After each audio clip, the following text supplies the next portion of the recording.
God, the amount of political dishonesty that's going on right now is just sickening. So, Donald Trump decided to speak in front of a bunch of Christians and he said, "You guys won't have to vote again in 4 years. I'm going to fix it so well you won't even have to vote anymore." So, dishonest actors among us want to say, "Hey, look, he's openly saying he wants to be a dictator and he's going to end voting. He's going to unilaterally end democracy somehow." However, if you listen to him, he says in 4 more years you won't have to vote again.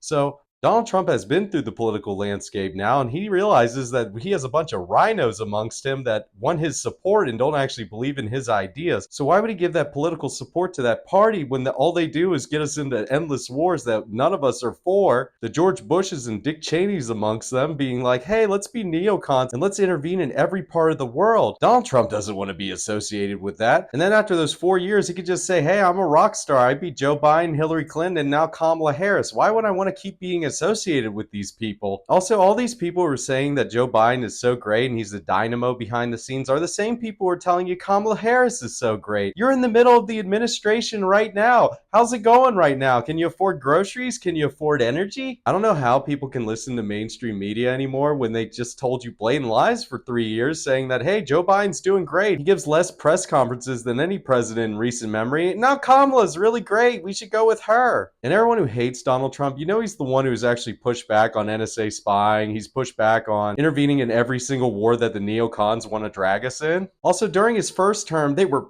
itching for him to bomb Iran. And guess what? He didn't do that because I genuinely think that Donald Trump actually cares about his supporters and what they think. And his supporters had said, no, we don't want a war with Iran. And guess what? Donald Trump didn't actually go to war with Iran. And my evidence for this, he even fired neocons like John Bolton, who's never seen a war that he's never loved. So just don't believe the dishonesty that Donald Trump is somehow going to end democracy and we're never going to have another election. Nikki Haley and all these other people who are trying to get Donald Trump supporters to actually support them, I'm going to be laughing my ass off if Donald Trump wins and he's going to say, all right, after 4 years, I'm done with the Republican Party. You guys are a bunch of backstabbers anyways. People like Paul Ryan and Mitch McConnell who sabotaged the first 2 years of his first term. Trump's like, hey, we need to build a wall. And then people are mad at him. He couldn't actually get it done. Hey, it's not like the president could do whatever he wants. He needs actually help from both houses of Congress. And he didn't get that support in his first term. But go ahead, mainstream Democrats. Just keep listening to mainstream media tell you lies about Donald Trump. These are the same people who said that Joe Biden was fine. He's going to stay around the election. Well, look how that turned out.